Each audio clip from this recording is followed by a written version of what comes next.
말씀 보겠습니다. 기억나십니까? 지금 오늘 내가 말세에 내가 내 영을 모든 육체에 부어주리니, 그냥 말씀 그대로예요. 말세에 내가 내 영을 다 같이 해봅시다. 시작. 말세에 내가 내 영을 모든 육체에 부어주리니, 요엘 말씀으로는 만민에게 부어주리니, 똑같이 사르크스에서 아하 제목을 지금 오늘 5주째 하고 있습니다. 좀 더 도움이 되게 하기 위해서 일단은 5주째 뭘 봤냐? 크게는 요엘을 통하여서 약속된 성령 강림의 예언된 성령 강림의 약속을 받습니다. 그것이 예수님의 사역을 통하여서 실현된 것을 사도 베드로가 설교를 한 것을 봤습니다. 약속된 성령, 그것을 요엘을 통하여서 보았고, 그리고 사도행전에 사도 베드로가 설교를 하면서 지난 시간에는 다윗에게 약속한 성령 강림의, 약속된 성령 강림의 내용을 보았습니다. 한 번만 보면 되지 않아요?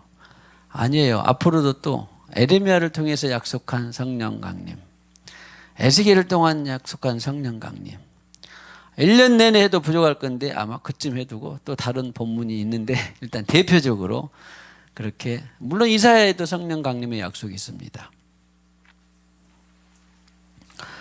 그래서 제가 누누이 강조하고 당부드렸던 것은 그냥 알아요 거기에서 그치는 것이 아니라, 오늘을 사는 우리에게는 신앙생활을 안 하려면 몰라도 천국 백성으로, 지옥 백성이 아니라면 몰라도 천국 백성으로 우리가 나아가는 한은 반드시 이것이 그냥 그 지식으로 끝나는 것이 아니라 뭐예요? 그리고 대충 안다라고 끝나는 것이 아니라 어떻게 돼야 된다?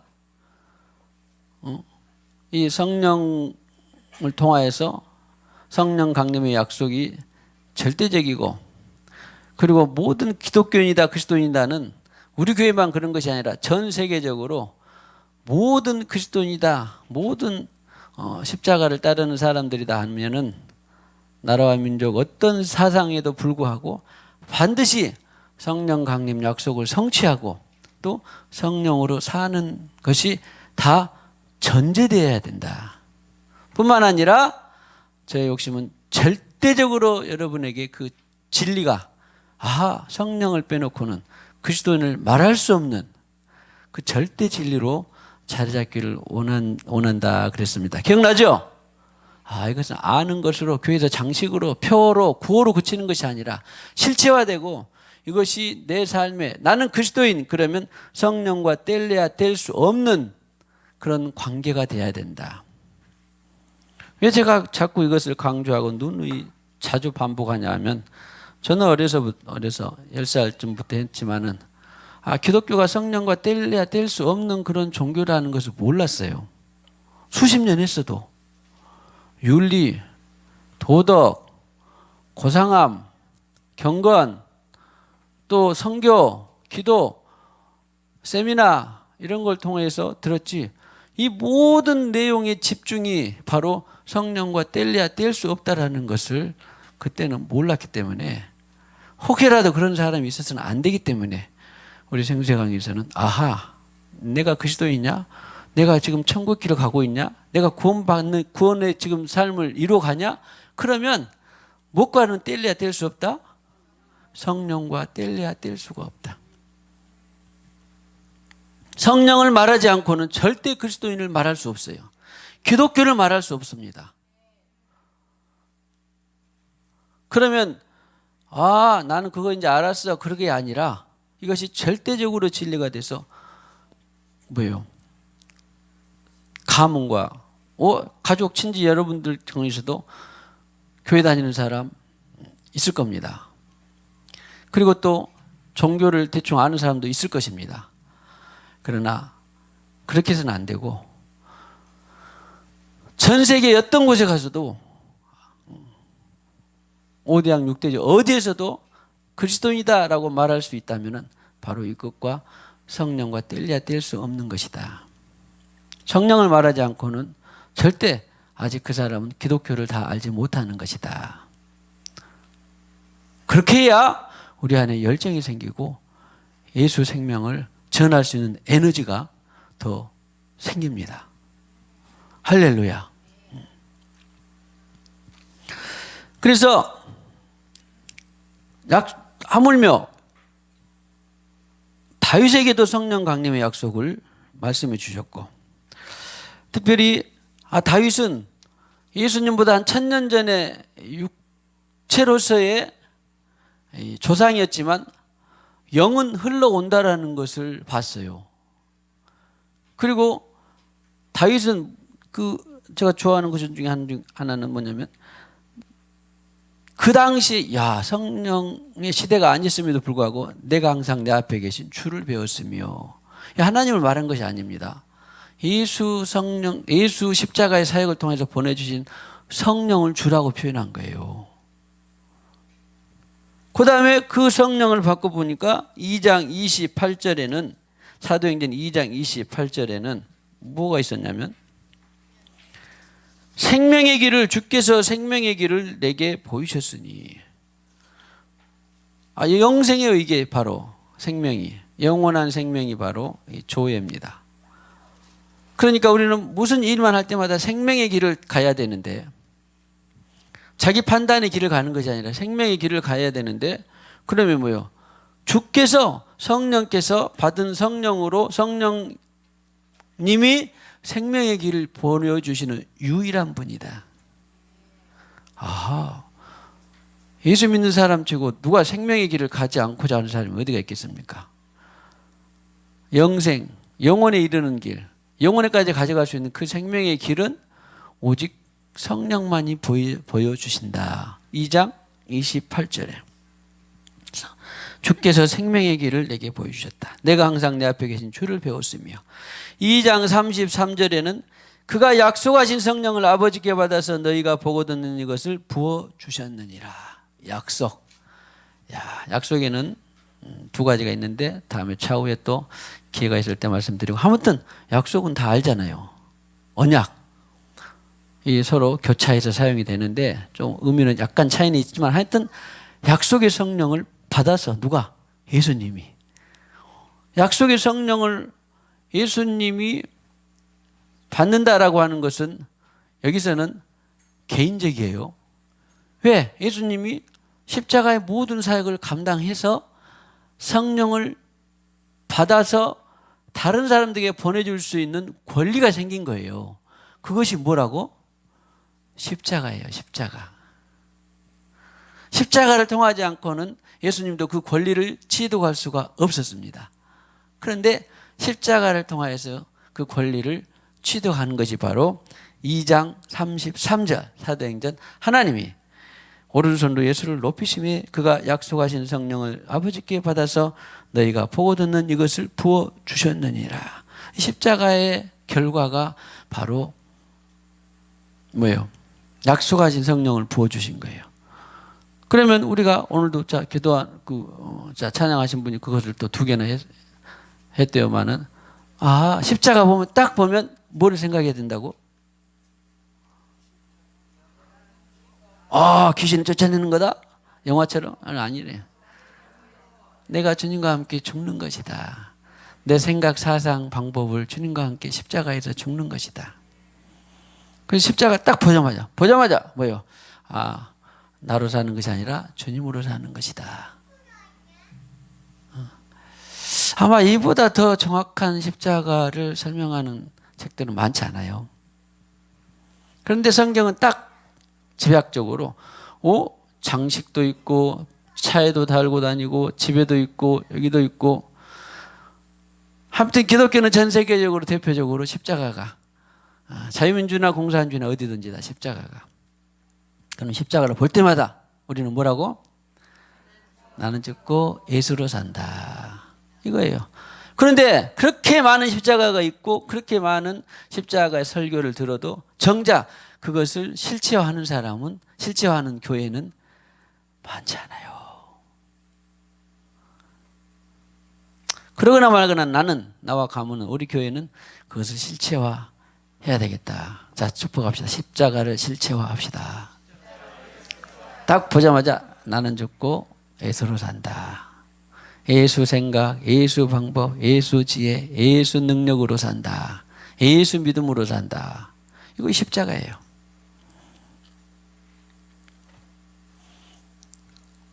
또 이것을 가르치는 모든 세상의 마음, 모든 종교는 기독교밖에 없습니다. 그렇게 종교가 많은데요. 4대 종교, 7대 종교. 얼마나 종교가 많습니까? 예. 저도, 힌두교, 이슬람, 또 불교, 대승불교, 소승불교, 이런 이제, 선택으로 들었던 과목들도 책으로 봤던, 제가 역사신학을 했기 때문에 보면은, 나중에 이제 종합해서 딱 보니까, 모든 종교는, 그리고 사람들의 인기가 있는 종교, 또 요즘에 말하는 남묘호란 개교, 이런 것들은 다 자기를 신장하는 거예요. 소위 말하면 자아를 발전시키는 것입니다. 싹 다 그래요. 모든 종교가. 대순 진리에 다 자아 발전, 자아 번영, 자아 신장, 자기 주장, 그리고 내 이 자아를 신장을 시켜서 누군가에게 그 사상을 전파하게 하는 모든 철학도 오직 그리스도교만, 예수교만 뭐다? 너로 살지 말고 나로 살아라. 그러면 그것을 고안해내는 하나님의 방법이 뭐냐? 아니, 어떻게 사람이 자기로 안 살고 성령으로 산대요? 그러니까 성령을 받지 않으면 가능해, 불가능해? 불가능해. 그러니까 십자가가 그렇게 많이 있어도 성령이 없는 종교는 가짜, 비진리. 할렐루야. 그렇게 많은 십자가, 교회, 사역자, 성도들이 있어도 성령이 없는 설교, 성령이 없는 교회, 성령이 없는 십자가, 성령이 없는 사역은 다 비진리, 가짜. 그래서 저는 알았어요. 그래서 예수님이 나는 참 예수다, 나는 참 진리다, 나는 참 빛이다, 그렇게 말씀하셨구나라는 것을 저는 알았어요. 할렐루야. 부디 저와 우리 교회는 이것이 성령을 빼놓고는 현대 기독교에서, 그리스도교에서, 현대나 중세나 초대교회나 논할 수가 없구나, 말할 수가 없구나, 그렇게 확고한 진리가 되어서, 자, 축복합시다. 성령이 전파자가 되기를 축복합니다. 그 약속하신 성령을 받아서 우리에게 부어주셨는데, 재밌는 것은 예수님이 개인적으로 사역을, 십자가 사역을 다 감당하면 또 한 번 확장해 보세요. 믿음이 되기를 바랍니다. 예수님이 개인적으로 십자가의 사역을 다 감당하고, 이런 것은 이제 약속이거든요. 성경에는 언약이란 말이 따로 나오는데, 이것을 자기 개인적인 약속 성취를 모든 사람에게 줄 수 있는 것이 바로 공적이 돼버린 거예요. 여기 다음에 또 자세히 할 건데 시간이, 그런데 약속하고 언약이 나오는데 성경이 그렇게 있어요.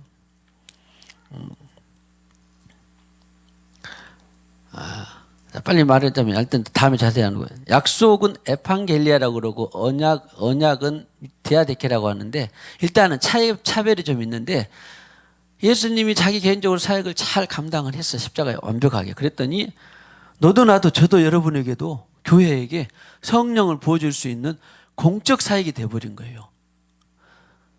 그러면 더 우리가 확장해 보면, 나에게 주신 개인적인 약속이 성취하고 그것을 따라가면 모든 사람에게 공적으로 돼버리는 거라니까. 자, 잘 들어보세요. 어떤 공적으로 무엇이 주어지는, 자, 우리 대한민국 헌법은 공적으로 있는 것인데 모든 사람이 거기 안에서 살아가야 되잖아요. 그런데 하나님의 모든 언약들은, 우리가 그 언약 안에서 공적인 삶을 살아가는 것입니다. 그런데 그것이 내 것이 되려면 내가 사역을 완성을 해야 돼. 그래서 예수님의 은혜가 우리에게 흘러온 거예요. 반대로 우리가 예수님처럼 십자가에서 내가 죽고 살면 살수록 이것은 누군가에게 공적 사역이 되는 거예요. 그래서 예수님의 사역을 공생애라고 해요. 공적인 사역. 들어봤죠? 공생애. 네? 예수님은 자기 사적으로 포기하고 내려놓고 다 했더니 나중에 공적 사역이 돼버린 거예요. 자, 축복합시다. 당신의 이 개인적 사역 약속이 공적 사역이 되기를 축복합니다. 하나님께서 당신에게 주신 개인적인 약속이 이 언약이 되기를 축복합니다. 그래서 나에게 자 마치 보세요. 아브라함에게 네가 열방의 아비가 되고 너에게 복이 되리라 했는데 그것을 아브라함을 받아서 성취를 하니까 지금 오늘 그 아브라함의 믿음의 후손의 자녀들이 된 거예요.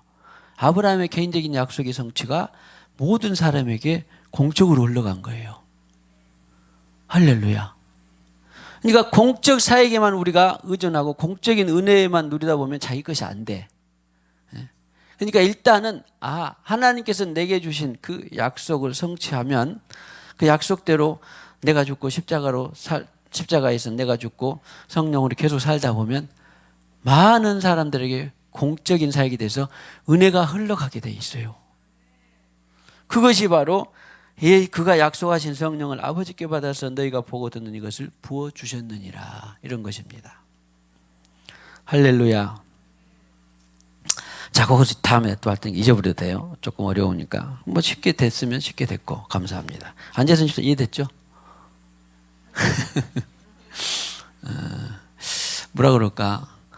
그 제약회사의 사장님이 있는데 그 사장님이 어떤 그 개인적인 어떤 이 경영이나 성취나 이런 것들을 다 성취를 하면 누구에게 흘러가요? 자기 사원들에게 흘러가겠잖아요. 그런 것과 같아요.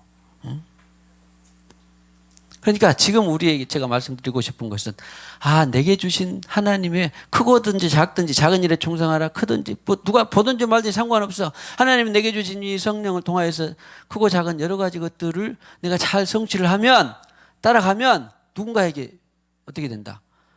흘러간다라니까. 그래서 생수의 강이 흘러서 닿는 곳마다 살아나리라 그런 거예요. 자, 그러면 조금 이제 이해가 된 것 같으니까 당신의 이 약속이 언약이 되기를 축복합니다. 그 말은 개인적으로 주어진 것들이 공적으로 많이 퍼지기를 원한다 그런 말이에요. 자, 그렇게 하고 오늘 이제 본론적으로 그래서 요일을 통한 성령의 약속, 다일을 통한 성령의 약속을 봤는데 그러면 사도행전 2장 37절 이하를 보면 사람들이 베드로의 설교를 듣고 그럼 어떻게 할 거냐? 야, 우리 어떻게 하면 되겠냐? 너희들이 예수를 십자가에 못 박아 죽였다. 그러니까 이제 깜짝 놀랄 일이 벌어졌어요. 그러면 이제 해결책이 나와야 되잖아요. 그렇죠? 베드로의 설교를 듣고 찔리고 막 그랬어. 그러니까 해결책이 나와야 되죠. 그러니까 2장 37절 이하에는 해결책을 줬는데 해결책이 뭐였어요?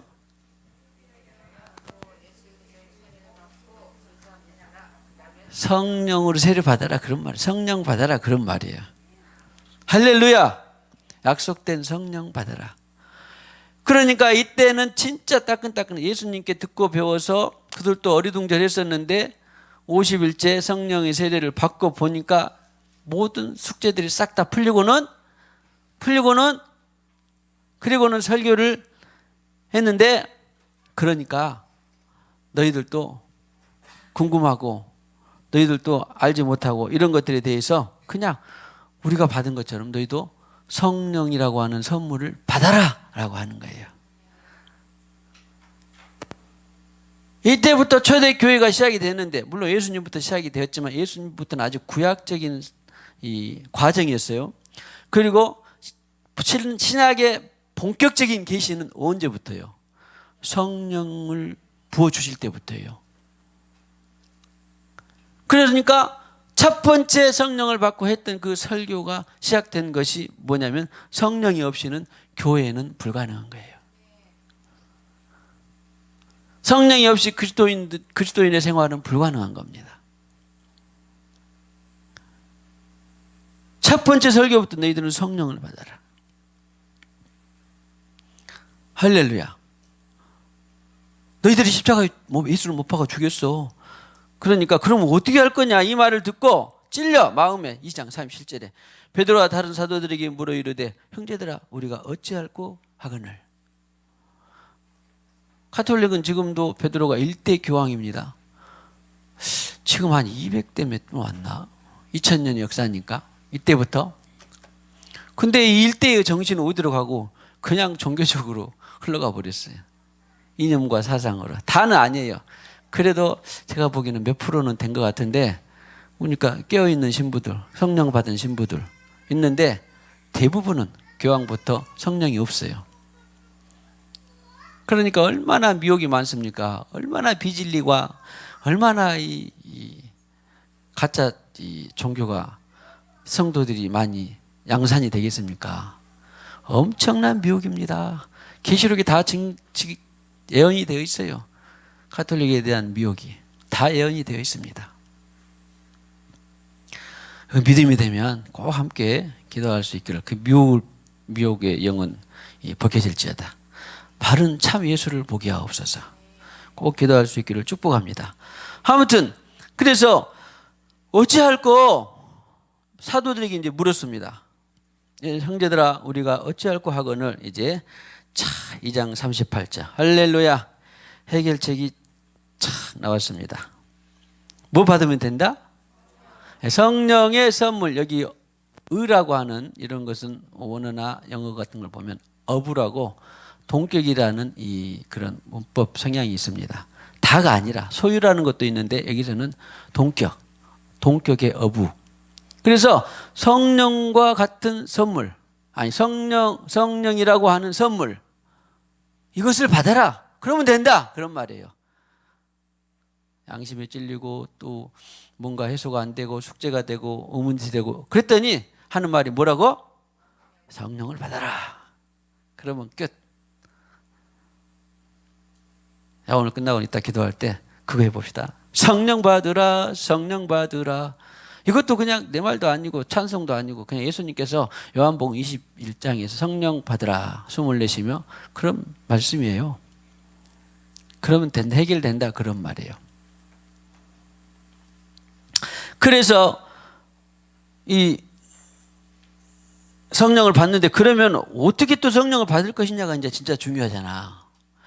오늘 책을 내가 놔두고 와버렸는데 지난번에 조그만 책자 보여드렸죠? 성령 세례. 제가 말씀드린 것만으로도 충분하겠지만 그러나 또 책을 보면서 다시 반복하면 자기 것이 되고 그것을 누군가에게도 전해줄 수 있어요. 그것에서 책을 읽히는 것입니다. 저는 아무튼 그래서 그러면 어떻게 성령의 세례를 받을 것이냐?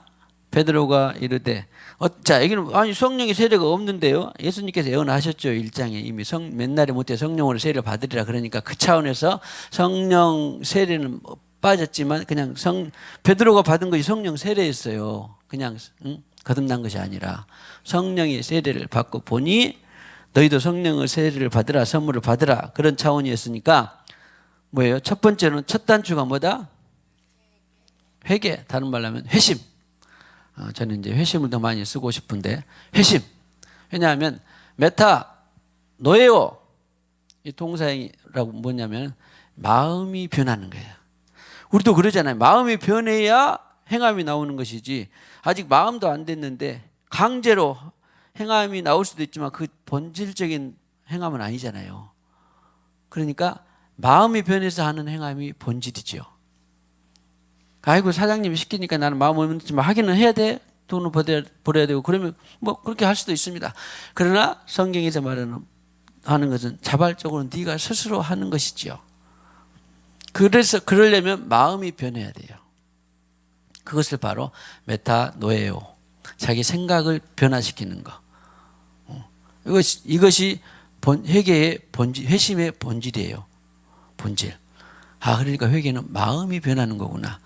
어떤 사람은 마음이 안 변해도 시키니까 억지로 막 할 수 있어요. 그렇죠? 그런데 마음이 변해서 마음은 변했는데 또 습관처럼 자기가 이 것을 그대로 해버리는 것도 있어요. 그러죠? 그런데 자 보세요. 마음이 변해서 나는 10개를 고쳐야 되는데 2개밖에 못 고쳤다. 그거하고 자기는 마음은 안 변했는데 시키니까 할 수 없이 10개를 다 한다. 1번이 좋아요? 2번이 좋아요? 할렐루야. 1번이 당연히 좋지요. 세상 사람들 그걸 못 봐요. 아, 저 사람은 기주가 억압적으로 10개를 했는데 잘 하지도 않겠지만 이제 다 커가지고 10개를 시켰는데 그래도 착하니까 잘하죠 아직은. 막 세상에 세상에 음질을 갖다 버리고 막 시켰는지 어쨌는지 뭐 스스로 했는지 하면 합니다. 그런데 마음이 변하지 않았는데 하는 것하고는 달라요. 누가 알아 그것을? 성령 하나님이 알아요. 쟤는 마음이 안 변했는데 누구한테 잘 보이고 도덕적으로 도덕심이 강하다고 준법적심이 강하게 하려고 10개를 다 한 사람이 있을까요 없을까요? 마음은 안 변했는데 할 수 있어요. 그런데 하나님은 그거 아무 소용이 있다 없다? 아무 소용없다.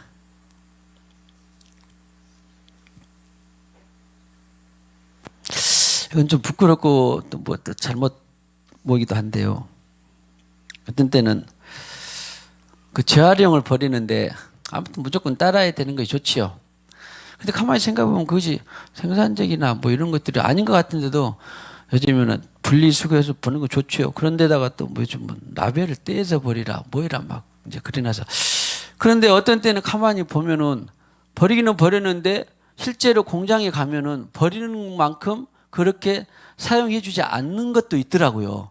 그런 불만이 되니까 어쩔 때는 나도 화가 나서 그냥 정책이 안 따르고 내 마음대로 버려버리기도 해. 그래도 누가 또 볼까 목사가 저렇게 버릴까 봐 억지로 마음은 안 변하고 뭐요. 그냥 떼서 버릴 때도 있어. 근데 하나님은 알아 몰라. 그거 알아요. 그러니까 네가 마음은 안 변하고 10개 네 체면에 따라서 해도 소용이 있어 없어? 없어. 그런데 마음이 변하고 10개까지는 안 해도 2개만 해도 어떻게 해? 하나님은 그것을 높이 삽니다. 자, 좋아요. 하나님 앞에서 삽시다. 하나님 앞에서 사는 것은 성령 없이는 불가능해요. 그러니 세계에서 그렇게 기독교인이만 해도 세상이 안 변한 겁니다. 그런데 한 사람 변화시키면 저는 오늘 기도 듣고 오늘 또 감사드리고 은혜도 드리고 그전에는 모르겠어요. 얼마나 우리 박민영 집사도 장로님 권사님 딸이었으니까 수십 년을 했겠잖아요. 보고 지금 나이쯤 되면 그랬는데 못했잖아요. 아니면 그냥 어려서 다녔어요? 못해? 네? 커서? 초등학교 때부터 수십 년 했잖아. 그런데도 저는 모르겠지만 마음이 변했구나. 그래서 참 은혜를 받았습니다. 참 우리 그 친정 어머니는 안 계시, 시어머니는 계시니까 돈 벌어서 다음에 꼭 한턱을 내세요. 좋은 며느리를 받아서 어디 계시니까 아무튼 마음이 변했구나. 그래서 오해는 마세요. 마음이 변했으니까 내일부터 그냥 10가지를 다 잘한다는 말은 아니에요. 네? 알죠? 방금 들었죠? 8가지는 본래대로 할 수 있어도 마음이 변해서 하는 2가지, 1가지, 2가지는 하나님이 알아주신다니까. 응?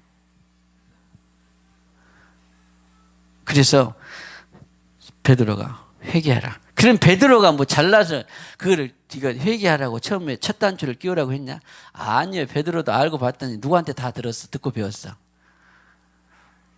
예수님한테, 자기 스승 예수한테 듣고 배웠어요. 마태, 마가, 누가, 요한복음 다 나오는데 모든 복음서도 나오는데 대표적으로 마가복음 1장 15절 하나만 딱 봐도 예수님이 첫 번째 공생애사에게 첫 단추가 뭐라고? 회개하고 천국에 갖고 왔으니 회개하고 복음을 믿으라 그런 거예요.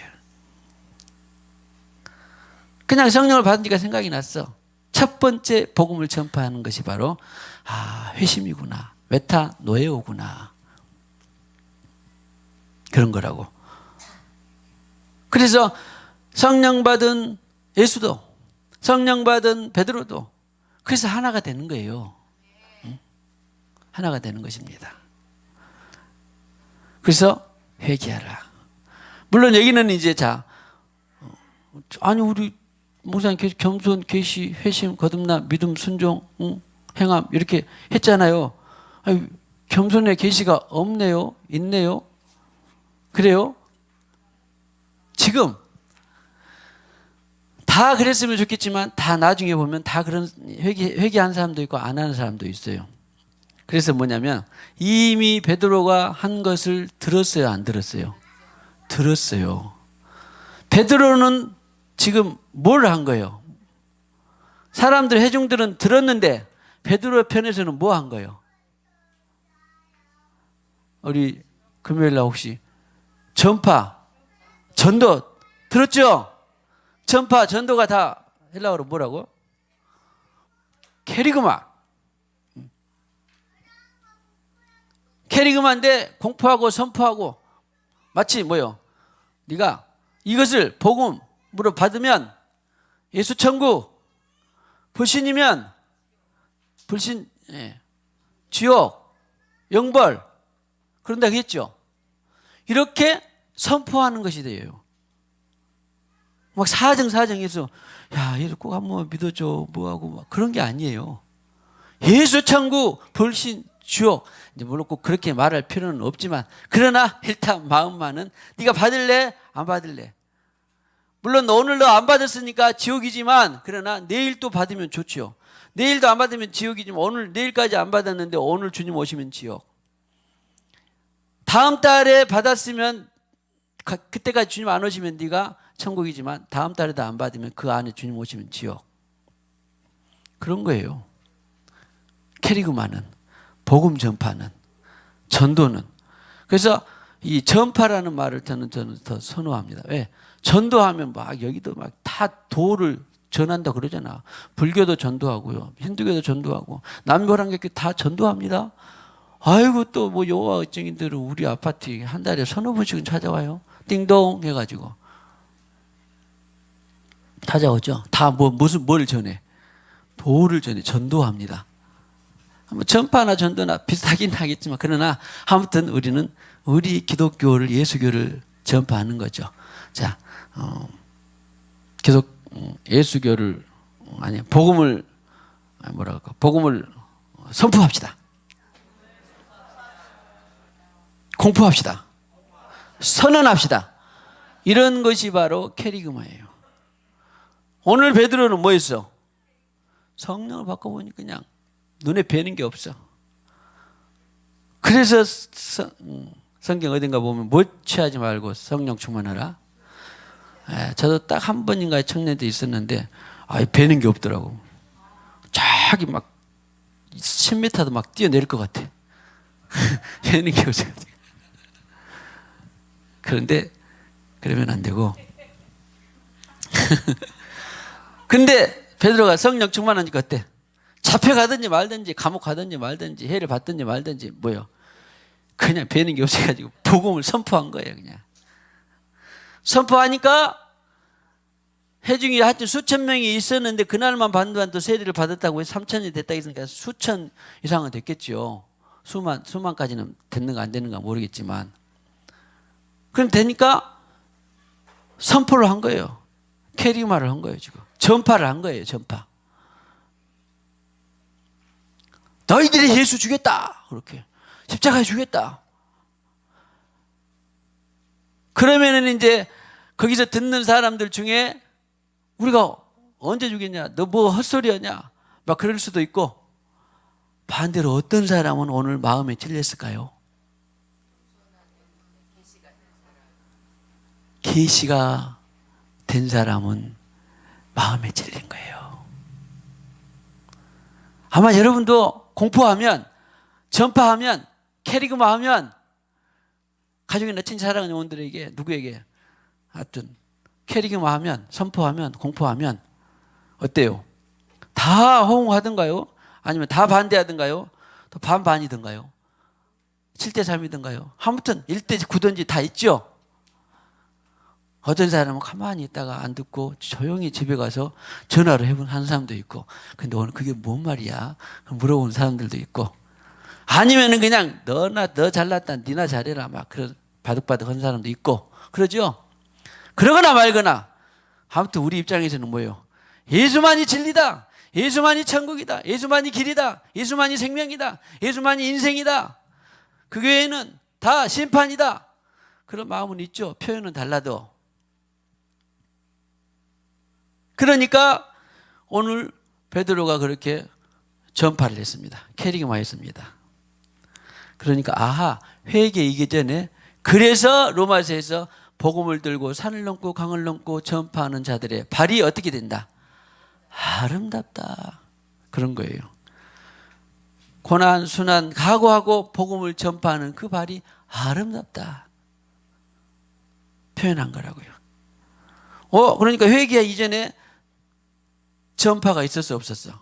오늘 베드로의 설교는 전파였어요. 그랬는데 알고 봤더니 그 중에 다가 아니라 어떤 사람만 마음에 찔렸어. 전파하는 것을 어떻게 들은 사람이?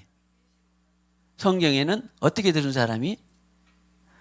다 부류가 있는데 다 받는 것이 아니라 어떻게 듣는 사람이 오늘 계시가 돼서 마음에 찔렸다? 그래서 겸손이 그렇게 중요하다. 제가 늘 말씀드린 것입니다. 1000명에게 10,000명에게 전파했는데 그 중에서 겸손하게 들은 사람은 성령 하나님께서 이제 계시를 하는 거예요. 그래, 베드로는 더 잘났다. 뭐 꼭 그렇게만 해야 되냐? 예수 말고 길이 없냐? 그런 사람은 계시가 돼야 안 돼. 계시가 안 돼요. 이것이 계시가 닫힌 거예요. 이것도 내 말도 아니에요. 성경 우리 많이 봤습니다. 제일 이사야 57장 15절 같은 경우는 겸손한 자에게 내가 내 영 소성케 한다, 회개케 한다, 통회하는 마음을 준다. 예수님도 그래서 내게 와서 무엇을 배우라? 겸손을 배우라. 내 멍에를 메고 겸손을 배우라. 자, 정리하면 회개하라 이전에 베드로는 선포했고 전파했고, 그러니까 그 전파를 누군가가 들었는데 아무나 다 성령을 받는 것이 아니라 겸손하게 듣는 사람만이, 겸손하게 듣는 사람을 성령 하나님께서 계시하시고, 계시가 되니까 마음에 찔려서 어떻게 하면 좋겠냐, 그런 거라고요.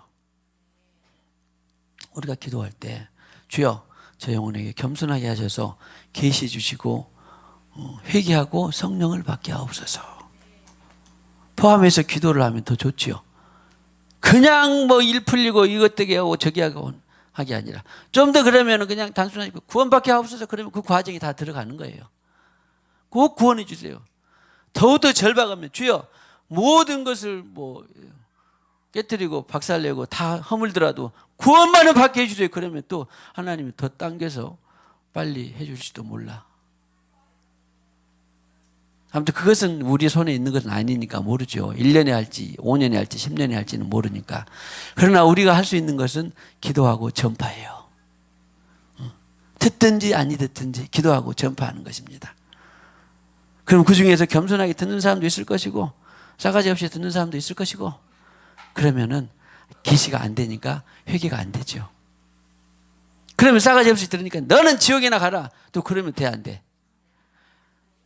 성경에 예수님은 또 그런 거 없어. 그러니까 더 기도해야지. 그러니까 더 그에게 더 네가 친절하고 그를 더 섬겨야지. 예수님은 그랬어요. 그래가지고 우리가 언젠가부터 싸가지가 없었지만 우리도 예수님 계속 기도하고 포기하지 않고 계속 사랑하고 계속 듣게 하니까 어느 날 우리가 마음이 변해서 회개하고 겸손해져서 회개하고 들었잖아요. 심지어는 또 누군가 기도했는데도 아직도 마음이 안 바뀌고 아직도 회개가 안 되고 그러면은 예수님은, 성령 하나님은 안 되겠다. 죄를 박살 내더라도 내가 겸손하게 만들어야 되겠다.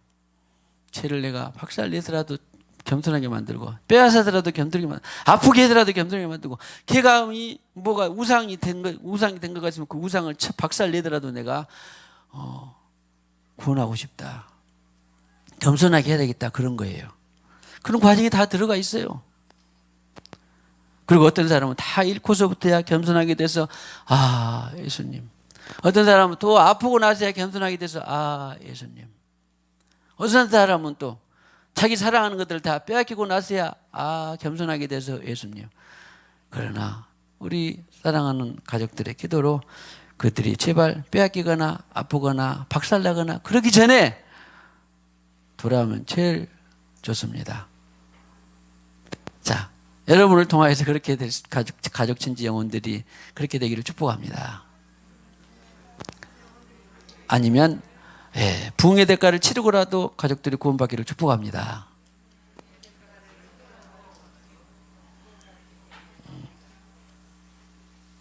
얼마나 큰 사랑입니까? 그래서 하나님은 지금도 계속 구원받지 못한 영혼들을 위해서 저와 여러분들의 사역과 전파와 기도와 헌신과 이런 것들을 통하여서 그들을 계속 어떻게 하고 있어? 겸손하게 만들어요. 말씀을 들을 수 있도록. 겸손하게 된 그 마음밭에 하나님은 또 사람을 보냅니다. 이 역사를 누가 다 하겠습니까? 어느 캄보디아에, 어느 라오스에, 어떤 중국에 내가 누구를 보낼까? 그때 마음에 보내질 나는 그 지역의 험한 지역에 내가 가야 되겠다 마음이 되면 이미 하나님은 그곳에 어떤 심령을 만들어 놨을까요? 말씀을 들을 수 있는 겸손한 심령들을 만들어 놓고 그렇게 하는 거예요. 100%는 아니지만 이것을 다 누가 역사해? 이걸 다 성령 하나님이 역사를 하시는 것입니다. 기가 막힌 분이죠. 그래서 작게 보면 우리는 그저 주어진 일에 충성하고 헌신하고 계속 하다 보면 종합적인 역사는 누가 해? 성령 하나님이 하십니다. 자, 축복합시다.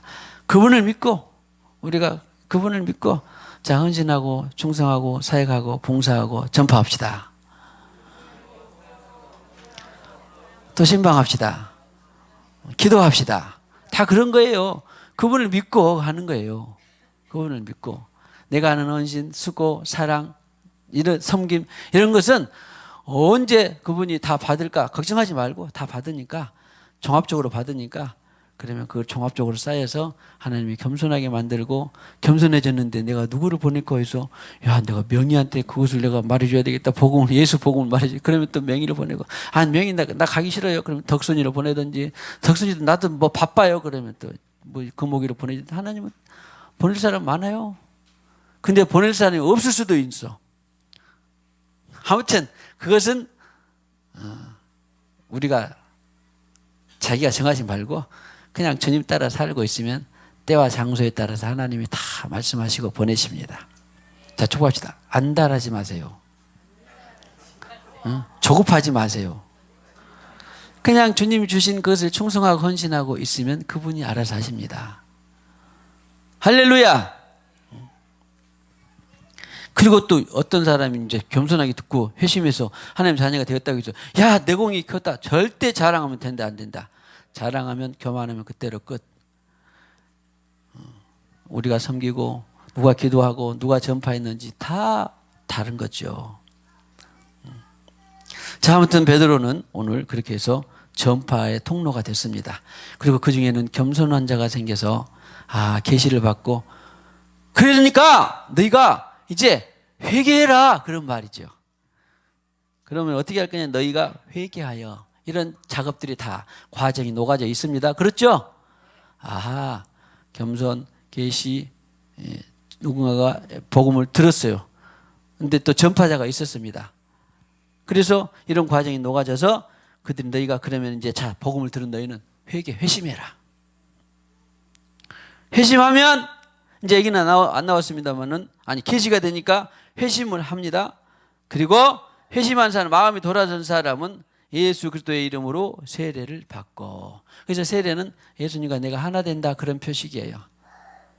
하나 된다, 연합한다 그런 말이에요. 예수님은 나의 구주입니다. 나의 유일한 구원자입니다. 예수님은 나의 생명이십니다. 예수님은 나의 천국이십니다. 예수님은 나의 진리이십니다. 예수님은 나의 그동안엔 내가 내 기준이었지만 예수님은 내 기준이 됩니다. 요즘 잽스에 우리의 쟁쟁한 어린이들이 한 명 아웃, 아니 한 명 청강, 또 7명, 그리고 또 어른 청강 막 있다고 그러는데, 애들이 막 요즘에 선악과나 막 이런 것들 막 배운다고 듣고 막 한다고 그러는 제가 들었는데, 애들이 굉장히 기발하대요. 아무튼 그러든지 어떤지 간에 제일 중요한 것은 거기에 뭘 먹고 뭘 안 먹어야 돼? 지금까지도 우리는 계속 생명나무를 먹으면 돼. 뭐는 안 먹고, 선악과는 안 먹고. 그래가지고 막 애들이 그랬대. 나 조금 재밌어서 잠깐만 제가 유포하면, 아니 왜 선악과를 먹어가지고 우리가 이 고생이냐, 안 만들지 말지. 아니 또 우리가 한국에서 태어나가지고 영어를 이렇게 배워야 되냐 막 하고 난리가 아니네. 그러다가도 또 아니 그것은 아니지 막 그러기도 하고, 내가 한국에 태어난 것은 운명이다 숙명이다 그럴 수도 있고, 왜 선악과를, 야 그 하나님이 어떤 어린이는 하나님이 그거 우리가 자발적으로 하는지 안 하는지 두고 보려고 그런 거야 막 그러기도 하기도 하고 하면서 재밌다는데, 기도 많이 해주세요. 그러면 걸출한 인물들이 나올 겁니다. 그러거나 어쨌든 간에 우리는 계속 뭘 먹어야 돼? 지금도 생명나무만 먹으면 돼요. 생명과가 누구야? 예수죠. 예수만 먹으면 돼. 그래서 회개해라, 회심해라, 마음이 돌아서라. 그리고 예수님과 네가 예수님을 사표로 삼고 예수님이 내 인생이다라고 받아들여라. 이렇게 표식으로 세례를 받아라 그랬어요. 그러면 하나님이 네가 진심으로 마음이 돌아서서, 지금 여기는 지금 뭐야? 행위에 대한 것은 지금 나왔어 안 나왔어? 안 나왔어요. 세례 받고 성령 받으니까 행위가 지금 다 고쳐진 거 아닙니다. 그대로 있는 거예요. 지금 마음만 돌아선 거예요. 그리고 나 예수님으로는 앞으로 살겠습니다. 그러니까 그 결정을, 너 죄 사한다라고 하는 결정을 누가 해? 성령 하나님이에요. 할렐루야. 그가 와서 죄에 대해서, 의에 대해서, 심판에 대해서 알게 해주시고 죄를 사해 주셔. 성령 하나님이 우리 사람들의 사역을 통하여서 합니다. 그러니까 제가 가짜로 지금 그 위기를 모면하려고 지금 세례를 받는지, 아니면 진심으로 나 예수님이 내 구주 왕입니다 세례를 받는지 누가 알아? 하나님이 알아요. 성령 하나님만 알아. 그러니까 뭐 꼭 나쁘다고는 표현하진 않지만, 뭐 군장병, 뭐 공산국가에서 뭐 세례, 진중 세례, 뭐 연합으로 세례, 막 여기저기 부흥에서 막 세례 받아라, 물 세례 많이 받죠. 그래도 그 중에서 거듭난 사람은 누구만이 알아? 죄사함 받은 사람은 성령 하나님만이 알아요. 그래서 저도 세례를 베풉니다마는, 진정 거듭난 것은, 내가 세례 베풀으니까 너 죄사함 받고 성령 받았다, 절대 그래 본 적 한 번도 없어요. 그러나 그건 나쁜 짓은 안 해요. 왜냐하면 그걸 통해서라도 일종의 의식을 통해서 진정 그의 마음이 변화되고 하나님이 중심이 되는지 어떻게 압니까? 중요합니다. 아이고 1000번 했는데 한 명만 거듭났어요. 죄사함 받고 예수님으로 물세례 받아서 한 명만 거듭났어요. 그래도 저는 할 겁니다. 왜? 1000번 해서 한 명이면 세상보다도 귀한데, 아니 10,000명 해서라도 한 명이라도 받으면 중요한 거예요.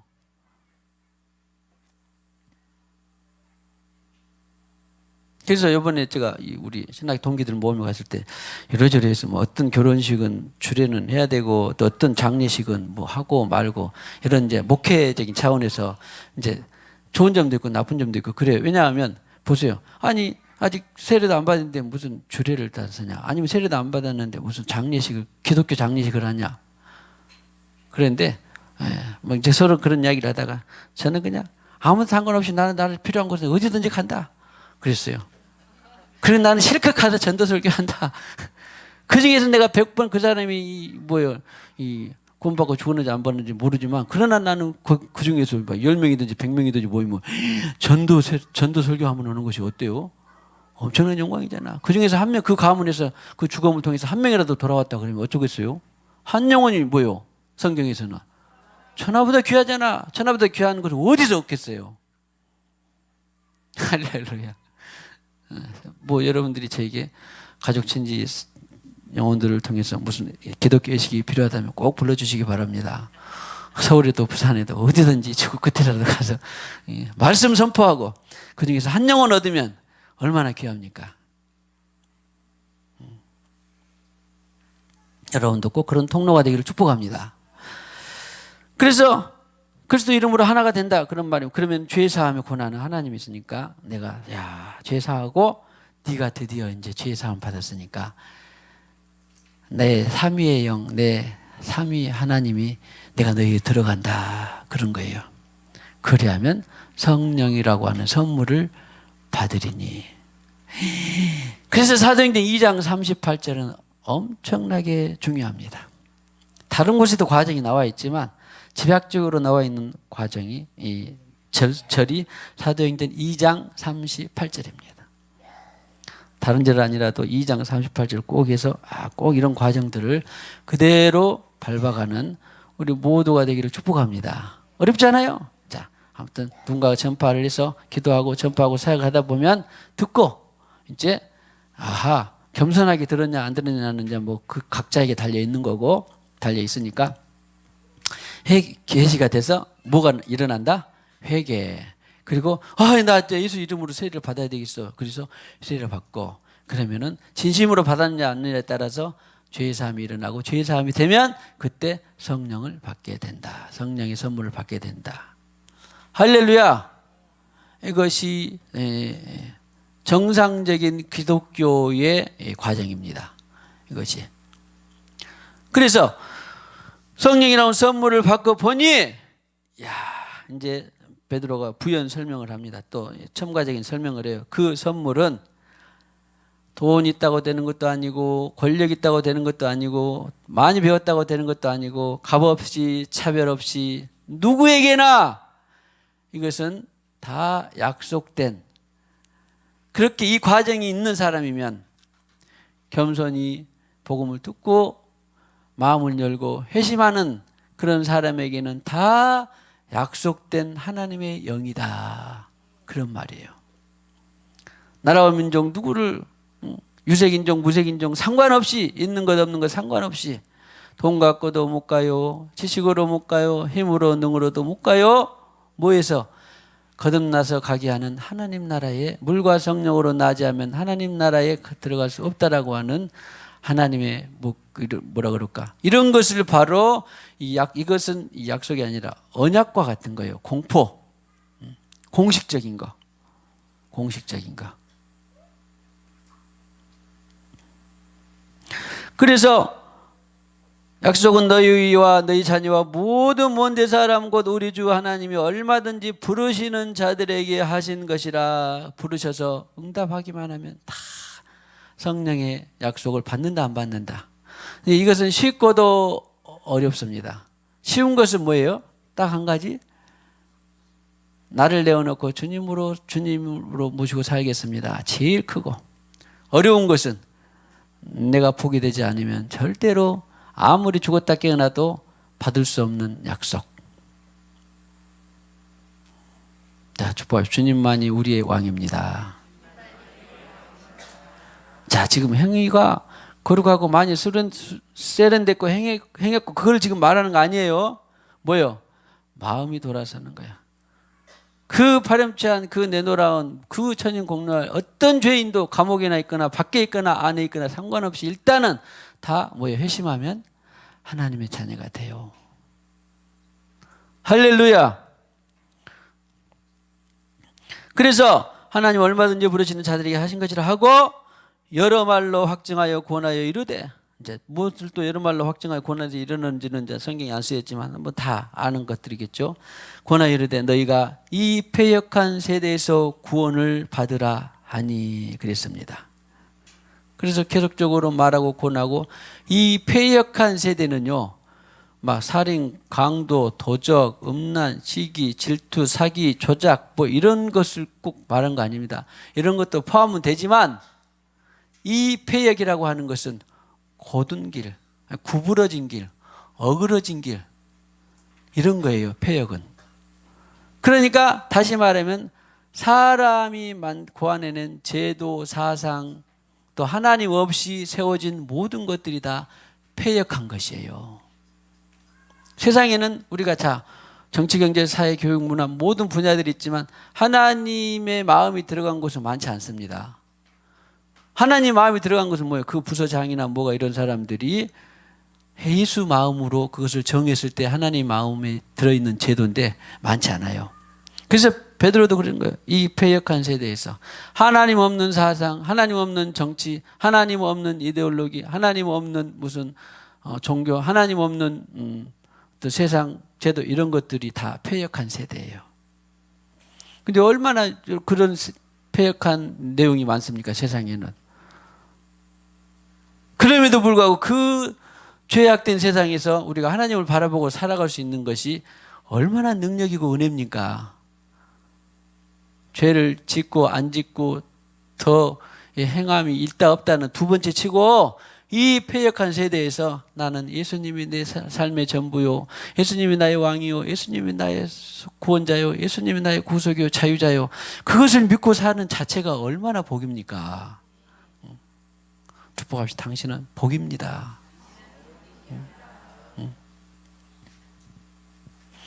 그래서 패역한 세대에서 구원을 받으라 하니 그랬습니다. 오늘 41절까지만 하겠는데 41절까지 하고 42절부터는 성령을 받은 결과가 나오는데 아주 또 중요합니다. 성령 받은 결과가 흥미진진한데 아무튼 오늘 41절까지 보면 그래서 패역한 성령 선물을 그렇게 회심, 이 세례, 죄사함, 성령의 선물을 받으리니 그리고 이 패역한 험난한 세상에서 구원을 받으라 그랬는데 여기에 있는 구원이요 무엇과 지금 전체 국어 시간 가져봅시다. 무엇과 지금 관련이 되어 있어요? 오늘 2장 37절부터 41절 사이에 보면 이 패역한 세대를 구원을 받으라 하니 그랬으니까 무엇과 관련이 있어요? 구원의 확증은 뭐하고 관련돼 있어요? 무엇과 관련돼 있다고? 보세요. 다른 많은 말씀들도 있지만 성령을 선물을 받으리니 성령 세례하고 관련 있는 것이 바로 구원이에요. 보세요. 이 패역한 세대에서 구원을 받으라 하니 그러니까 이것은 나를 임신해서 부모가 나를 임신해서 교회 나갔어요. 그것도 아니고 봉사나 전도했어요. 그것도 아니고 나쁘단 말 아닙니다. 그것도 기준이 아니고 또 찬양대 선 것도 기준도 아니고 어디 수련회 간 것도 기준도 아니고 누가 나 죽은 자가 살아난 거 봤어요도 기준도 아니고 애언을 했어요 기준도 아니고 애언하고도 지옥 갑니다. 또 내가 치유해 줬어요 해도 기준이 아니에요. 보통 많은 사람들이 미혹에도 하는데 내가 낫게 했어요 기준이 아니에요. 구원의 기준이 아니에요. 예. 주여 우리가 주의 이름으로 귀신도 쫓아내고 병도 고쳤어요. 그랬더니 주님 하는 말이 뭐예요? 나 너 모른다. 그랬잖아요. 불법을 행하는 자들아. 그것도 기준이 아니에요. 지금 어디 내가 좀 알아보고 있는데 요즘에 할렐루야 기도원인가 서울에 어떤 유명한 목사님 사역에 엄청난 인기가 많이 있어서 은혜를 받아보려고 들어봤는데 확실치는 않은데 아무튼 많은 표적들이 나타나더라고. 그랬는데 보니까 거기 가서 참석해서 3박 4일 내가 수련회 가서 은혜 몽땅 받고 왔어요. 그것도 구원의 기준이 아니에요. 구원의 기준이 아니에요.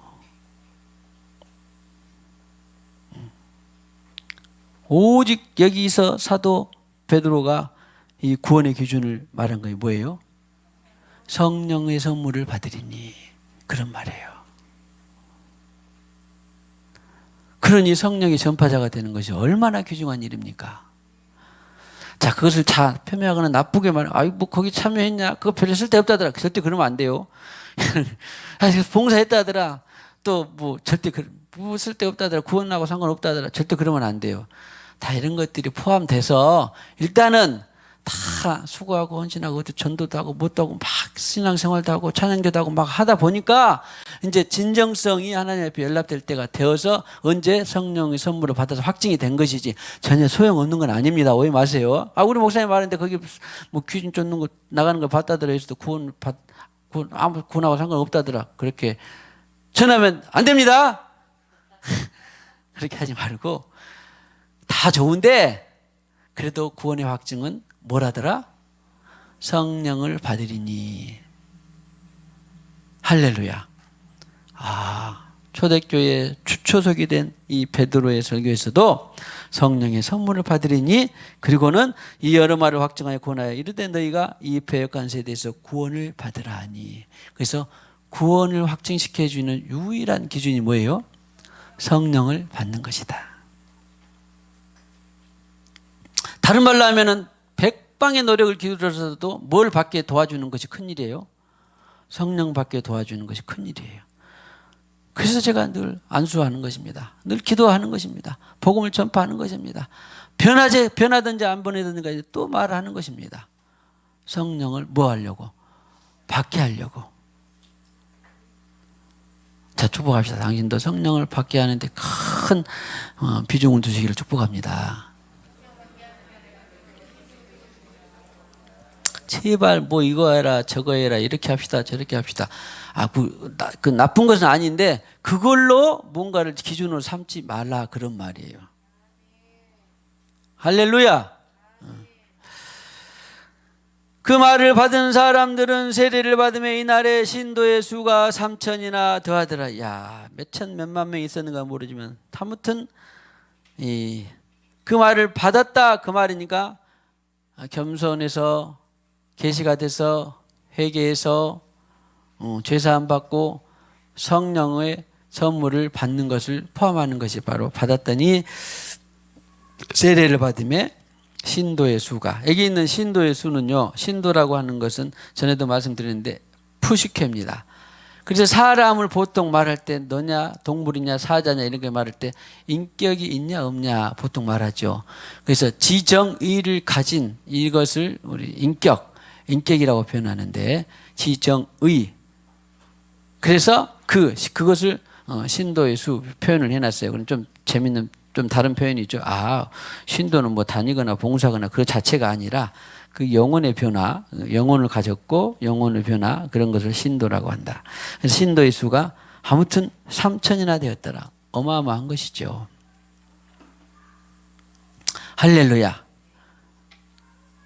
자, 축복합시다.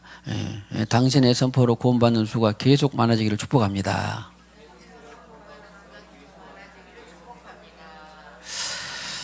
자, 오늘 그리고 다음 주에는 뭐다?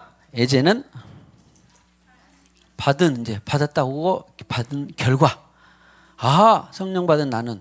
그러니까 성령 안 받은 사람들이 계속 받게 도와주는 거고 성령 받은 나는 이런 삶을 살아야 되겠다라고 하는 것이 다음 주에 있습니다. 뭐 읽어보시면 아는데 그래도 더 흥미진진하게 제가 풀어서 알려드리겠습니다. 성령 받으라. 성령 받으라. 성령 받으라. 예수 내게 말씀하셔서 성령 받으라. 성령 받으라. 예수 내게 말씀하셔서 할렐루야. 성령 받았네. 성령 받았네.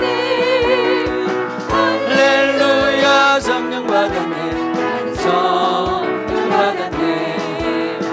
평안 있으라. 평안 있으라. 예수 내게 말씀하셔서 평안 있으라. 평안 있으라. 예수 내게 말씀하셔서 할렐루야. 평안해졌네. 나는 평안해졌네. 할렐루야. 평안해졌네.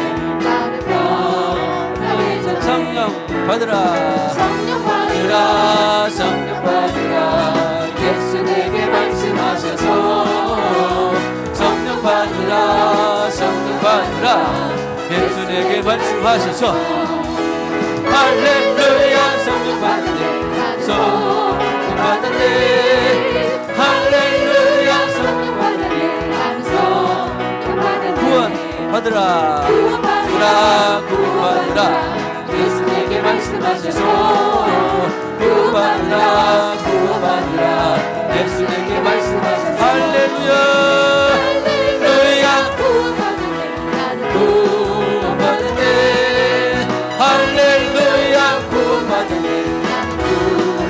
치유 받으라. 치유 받으라. 치유받으라 치유받으라 예수 내게 말씀하셔서 치유받으라 치유받으라 예수 내게 말씀하셔서 할렐루야 할렐루야 치유받았네 나는 치유받았네 할렐루야 치유받았네 나는 치유받았네 치유받으라 예, 믿음으로 받으시기 바랍니다. 성령도 받고 성령 충만하시고 치유받으시고 평안 받으시고 구원 받으시고 지난해 예.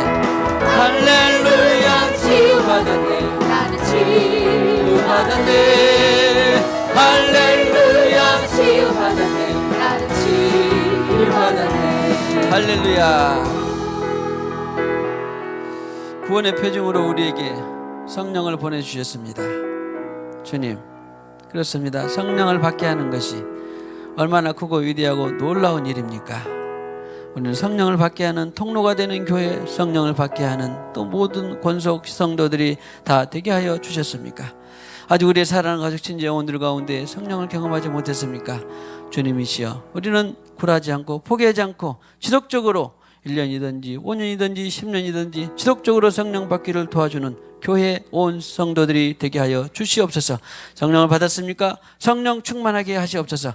그래서 아버지 하나님 우리가 아직 마음으로는 변했지만 아버지 하나님 우리의 행함으로 변하지 못한 행함으로 행함에서 충분하지 못한 것들이 있습니까? 계속적으로 기도하고 쳐서 복종시켜서 행할 수 있는 우리 모두가 되게 하여 주시옵소서. 성령 충만으로 행하는 우리 모두가 되게 하여 주시옵소서.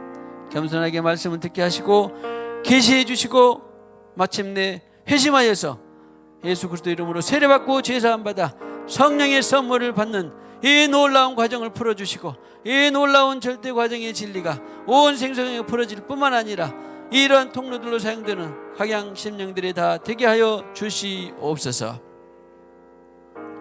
또 다음번에 성령 받은 결과 어떤 생활을 해야 될 것인가를 주님께서 말씀해 주실 때 풀어주시고 일러주시고 놀라운 감동이 있게 하여 주시옵소서. 구원하는 수가 날마다 증가하는 교회가 되게 하여 주시옵소서.